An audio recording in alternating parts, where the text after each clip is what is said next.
What's up, guys? This is Dual Factor once again with another video. This time it's going to be a regional report for you guys. This last Saturday, so today is the 5th, so it would have been September 2nd. I went to Indianapolis and we went to a regional with a couple buddies of mine, and I didn't play Zoo. I played Invoked Draco Spellbook, the deck I showed you guys a couple weeks ago, but this has actually changed a lot because I wanted to gear it towards more the Zodiac matchup.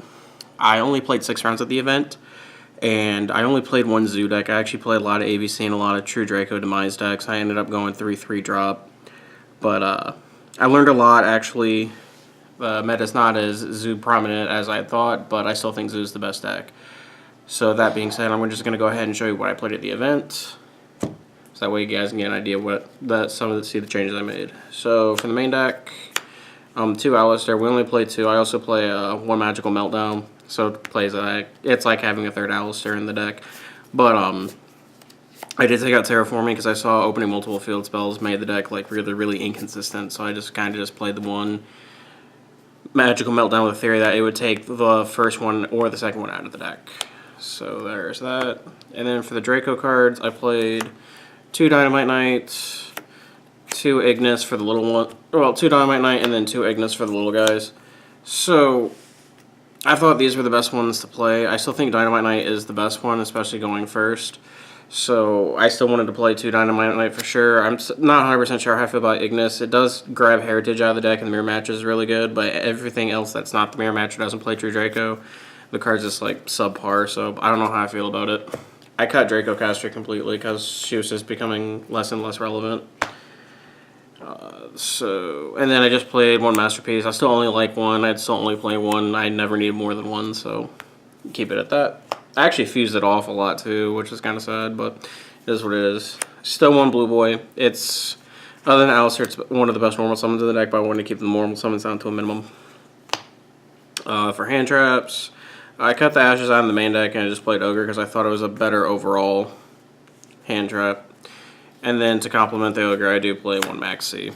It's still the god card of the format. I'm going to play it. So there's those.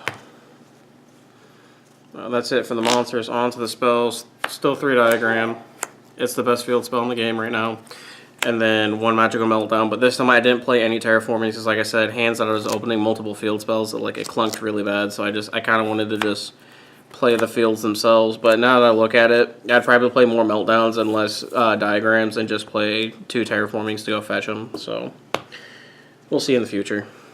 And then as an engine requirement, I play 2 Invocation. I kept opening 1 copy of this all day, and this was honestly making me really mad, but you have to play 2 as an engine requirement because you do play Pot of Desires. For the Draco spells, I played 3 Heritage and 2 Disciple. So I still like this ratio. However, a lot of the games that I lost, and it was really upsetting that I lost, is because I drew 3 to 4 True Draco Spell and Trap cards in hand and no way to use them. And I'm already playing a small count. I don't think you can honestly go any smaller in this deck, but I don't know. I'm probably still going to play that ratio, but that's what I played for this weekend. And then Heritage, obviously, it was still the best one in the Mirror Match. And Disciple comes up, but I honestly think that's just the better of the 2. And then 2 Secrets and 2 Knowledge. I bumped this down to 2. I noticed when you draw Knowledge off Knowledge, it's just like drawing Desires off the Desires. It's not very good, so I just decided to go with this ratio, and it's working out right now. I'm planning on playing Invoked Twin Witch Kaiju, which literally is just all spellcaster, so I think I'll probably just go back to playing 3 of it then. But for this build, I only played 2. Then 2 Pot of Desires. It's a free +1 and says draw 2, so that's all you need to do.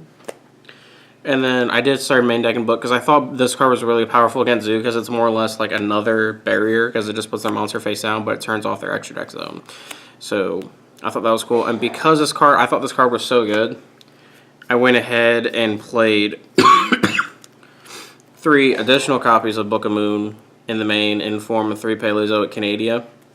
Idea with this is it gives the same powerful effect that Book of Moon does. However, I either never drew it, or I banished all 3 of them on Pot of Desires frequently to that day. So I never actually got to resolve this card, so I don't know how good it actually would have been. But it has cool interactions with the 2 Draco traps as well too. So may keep playing it, might change yourself a breakthrough skill. So we'll find out. And then for 2 Draco traps, I played 2 Return and then 2 Apocalypse. Like I said, a lot of the games I was losing, I was drawing multiple spells and traps and no ways to proc them. So I'm going to go ahead and stay with this ratio for now because, honestly, I still think I'm playing too many, but it is what it is. Then 3 copies of Barrier. Like I said, my main deck went extremely hard for the Zoo matchup, which I played like only once, so... But it was really good against ABC too, so... There's that. And then 2 Waterfall Dragon Souls. I still don't know how I feel about this card, but it has cool interactions with Raigeki. It has cool interactions with Dark Hole. It has cool interactions with them trying to loop your hands. It serves as Masterpiece, so you can set it up if you have a... It sets up return plays to tribute on your opponent's turn. If you already have a card in hand that you can tribute some, you can go and search Masterpiece if you want and just reveal that you have a summonable target. And then there's that. The main deck's 42. It's the first time I actually took a deck bigger than 40 to an event too, which was really weird. Field Center. Tokens I played on top of my extra deck because I can't play my actual tokens I usually do because they're really weird about that at regionals. And then for the extra deck, still 3 Mecha Butts, the best one. There were a lot of games that I actually had to go through all 3 of them, so you should play 3 of this because it is the best fusion. 2 Raijin. It only comes up when your opponent Zeitz and Kaijus, but it is one of the best fusions to go to. 2 Kikaitis. Never made it, but it was there. Purgatruo. I actually made this once because I did get cherried for all my Mecha Buzz, but I just needed a monster on board to push for game, and I had a fire in the graveyard, so I used that. 2 Mega Lancia. It's Earth. It's good against Zoo. It's a big body. And then for the last 4 slots, I played 1 Scrap, 1 Scarlight, 1 Omega, and 1 Vermilion Mech, because these are actual cards I can actually make with the tuners in my deck instead of like Link monsters, so I just decided to just play level 8 Synchro, so I would either A, steal games, or spot removal, and level 9 that I could actually play. So there's that. I never actually summoned any of the Synchro monsters, the only monsters I summoned are the Invoked one, so like they're literally just fluff spots at this point. That was the extra, and I'll go ahead and show you the side as well. I actually really liked my side, so I didn't have any complaints. 3 Ash Blossom. This is literally for just true Draco mirror matches, or I shouldn't say true Draco mirror matches. I should say against true Draco Demise, or in the odd case that I do play the mirror match, which I didn't see anyone else playing this deck, so there's that. 4 Kaijus, Gamma Silk, Humongous, Godarla, and just a Rookie. You play these 3 because they let you fuse into the best elements in your deck. Also, the interaction with these 2 with Mrs. Radiance is also really important to note. This one over the Thunder King, simply because it's not level 9, so your opponent can't just randomly take it and make a true King of all calamities with it. But it can be Thunder King if you want. I thought since they have the same stats, I might as well just play the one that they can't make a monster with. To go with those, I played 2 Slumber. This card was actually really good when it didn't get ashed, but it was really good. 3 Cosmic Cyclone. Kind of want to main it, kind of don't. I hate spot removal in the main deck, but it might honestly start becoming a necessity, so we'll see. And then because I thought Zoo was so going to be heavily prevalent, I played 3 Gersal Prison. It's D-Barrier on steroids. It turns off your opponent's deck for 2 full turns. Like, they can't do anything, so that's why I went ahead and play it. But, like, that was my experience. Let's see, it was 4 True Draco Demise, 1 ABC player, and then 1 Zoo deck, or my matches that I played against. And then I lost again. I actually lost against the ABC player because I bricked uncontrollably hard. I lost to 1 True Draco Demise player because I had the Desires twice and I drew nothing off of it.